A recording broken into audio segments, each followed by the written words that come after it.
Добуш сатып алууларга карата мындай бир тартип иштелип, алгоритм иштелип чыкты. Борбордук шайлоо комиссиясынын төрайымы Нуржан Шайылдабекова шайлоодогу добуш сатып алууларга каршы алгоритм иштелип чыкканын билдирди. Бул тууралуу Жогорку Кеңештин конституциялык мыйзамдар, мамлекеттик түзүлүш, сот укук маселелери боюнча комитеттин 22 октябрдагы жыйынында айткан. БШК төрайымынын билдиришинче, алгач добуш сатып алууга партиянын тизмесиндеги талапкердин жеке катыштыгы аныкталса, ал тизмеден чыгарылат. Эгер анын уюштуруу иштерине партия кийлигишсе, шайлоого катышуудан четтетилет. Эгерде талапкер индивидуалдуу түрдө бир кичинекей масштабта бир добуш сатып алуу жүргүзүп атса, анда талапкер өзү четтетилиш керек. Эгерде партия тарабынан системалык түрдө жүргүзүлгөн болсо, анда партия дагы жоопкерчиликке тартылыш керек. Жыйындын жүрүшүндө шайлоолорду дем алыш эмес, иш күндөрү өткөрүү сунушталды. Жогорку Кеңештин депутаты Дастан Жумабеков шайлоочулардын активдүүлүгүн арттыруу үчүн шайлоону иш күндөрү өткөрүүнү сунуштады.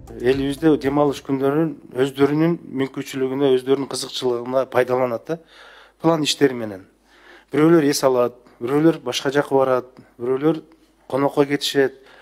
Ошол негизинде да бул шайлоо учурундагы терс таасири ушул болуп калабы деп мен ойлоп атам да. Ойлонуп көрсөңүздөр, жумушчу күнүнө шайлоо күнүн койсок кандай? Элдер ошол жумушка барбай келип шайлоого катышып, андан кийин түштөн кийинби, түшкү тамактануудан кийин жумушка чыкса, же ошол күнү шайлоо күнү деп атайын белгилесек, ошондо ойлойм да, бул элдин катышуусу шайлоого жогорулайт го депчи. Көп өлкөлөрдө ушундай практика бар. Мисалы, Кореяда 3-чү күнү добуш берүү күнү деп дайындалат, анан ошол күн мындай бош дем алыш күнү катары жарыяланат, эгерде шайлоо парламенттик же президенттик деңгээлде өтсө. Мен ойлойм, бул дагы жакшы практика болот. Ушуну бир эскерте кетсек, 2024-жылдын 22 сентябрь күнү Жогорку Кеңештеги бир мандаттуу номер 13 Сузак округу боюнча шайлоо өткөн. Бул округда 81 шайлоо участогу ачылып, 124.429 шайлоочунун тизмеси такталган. Добуш берүүгө жалпы 21.057 адам, шайлоочулардын 16,92% гана катышкан. Тургундар болсо бул жакшы сунуш экендигин айтып, жумуш күндөрү болсо шайлоого катышкандардын саны да көп болмок дешет. Жөнөкөй жарандарга бунун эч кандай айырмасы деле жок да. Болгону ушул кызматта иштеп аткан жарандарга бир мүмкүнчүлүк, себеби өзүнүн иштеп аткан учурунан пайдаланып барып шайлап келгенге. Ал эми дем алыш күндөргө коюп койсо, көпчүлүк мамлекеттик кызматта иштеген кызматкерлер ошол убакытты мындай өзүнүн эс алуусуна арнап, аны шайлоого катышуудан мындай баш тартып коет да. Бул шайлоодо аралыктан добуш берүү да жолго коюлган. Жаран шайлоо күнү өзүнүн катталган аймагына бара албай башка шаарда болуп калган учурда, ошол жерден өзүнүн аймагындагы талапкерди шайлай алат. Республиканын 7 шаарында, ар бир областтын борборлорунда жана Бишкек шаарында атайын дистанттык шайлоо, кошумча участкалык шайлоо комиссиялары ачылды.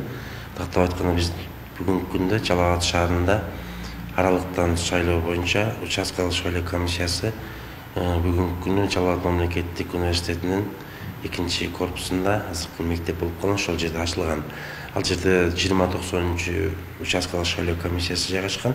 Ошонун жанында аралыктан шайлоо боюнча участкалык шайлоо комиссиясы ачылып, азыркы күндө шайлоо комиссиясынын составы түзүлүп, толук кандуу иштеп атышат. Аралыктан шайлоо бир эле өлкө аймагында жүргүзүлөт. Ал эми чет өлкөдө жүргөндөр бул жергиликтүү депутаттарды шайлоого катыша албайт.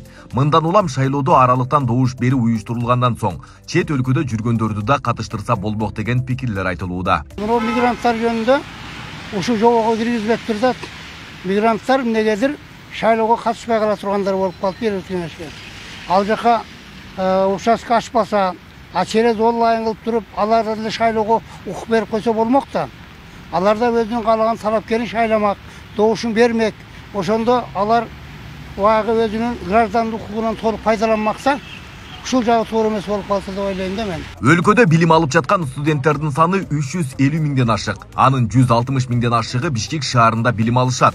БШК өзгөчө жаштар, жалпы эле шайлоочулар үчүн ыңгайлуу шарттарды түзүп берүү максатында 10 шайлоо тилкеси даярдалган. Бардык облустук борборлордо бирден, Бишкек шаарында 4 шайлоо тилкеси ачылууда. Аралыктан добуш берүүгө катышуу үчүн 1 ноябрга чейин жарандар, эгерде 17 ноябрда туруктуу катталган жеринде добуш бере албай тургандыгы белгилүү болсо, арыз берип, аралыктан добуш берүүгө жазылса болот.